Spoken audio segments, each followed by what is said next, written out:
Hello everybody, I'm MischiefWoW, and today we're going to be looking at the 6th boss in the Dragon Soul, Warmaster Blackhorn. It is a 2-phase fight, and it is a fairly difficult encounter. The first phase will consist of adds trying to destroy your gunship, and the second phase will be you against Warmaster Blackhorn himself. In phase 1, you're going to have 4 different types of adds: the Twilight Assault Drakes, the Twilight Elite Dreadblades, the Twilight Elite Slayers, and the Twilight Sappers. The first ad you're going to want to look out for is the Twilight Assault Drake. They are going to be flying on the left and right sides of the ship, and they're going to be firing purple meteor type things at the ship called Twilight Barrages. Send 2 DPS groups to the left and right side of the ship to DPS the Drakes.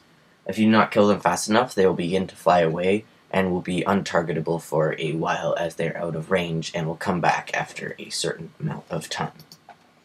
The next ad you're going to want to look out for is the Twilight Sapper. The Twilight Sapper will be dropped onto the ship.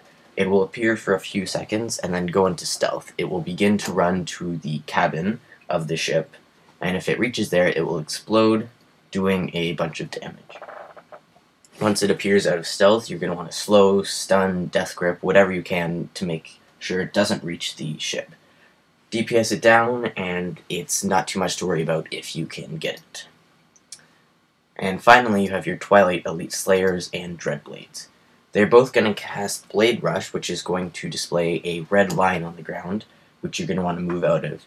And if everyone runs out of it, it will not do any damage. If you do happen to stand in it, it will charge the player and deal 100,000 damage. The Dreadblades will cast Generation, which is a frontal cone dealing damage and applying a debuff. Unless you're the tank, it is a good idea to not stand in front of the Dreadblades. And the Twilight Elite Slayers will cast Brutal Strike, which is a high damage attack, and will also put a dot on the tank. Make sure you kill these adds too, as if they're left up too long, the tanks will have too many stacks of the debuffs and die. Your priority for this phase is the Twilight Drakes, followed by the Twilight Sappers, followed by the Dreadblades and the Slayers at about the same priority. At the very beginning of the fight, a Dreadblade and a Slayer will be dropped on the ground. DPS down the first one that was dropped first, then the second one, as no adds will appear for a few seconds except for these two. After that, continue on with the priority. Another ability you're going to want to look out for is Twilight Onslaught. There is going to be a large purple reticle on the ground, and your screen will flash saying Twilight Onslaught. Everyone must get into this, because if you do not, the attack will damage your ship. It is important that as many people get in as possible, as the damage is divided among players. After a certain amount of time, the transition to Phase 2 will begin. Warmaster Blackhorn will be dropped on your ship, and you will begin combat with him yourself. The transition from Phase 1 to 2 is very deadly, as Goriana, his Drake, will be flying above. As soon as Warmaster Blackhorn is dropped, the range you're going to want to DPS Goriana down to about 20%, and at that point she will fly away, and you will not have to worry about her. She will cast Twilight Flames, which will be large purple fires on the ground that you don't want to stand in. Once she is down, this will no longer continue, and you only have to worry about Warmaster Blackhorn. He has 4 main abilities you have to watch out for. The first is Devastate, which is an attack that will deal 120% damage and reduce the tank's armor.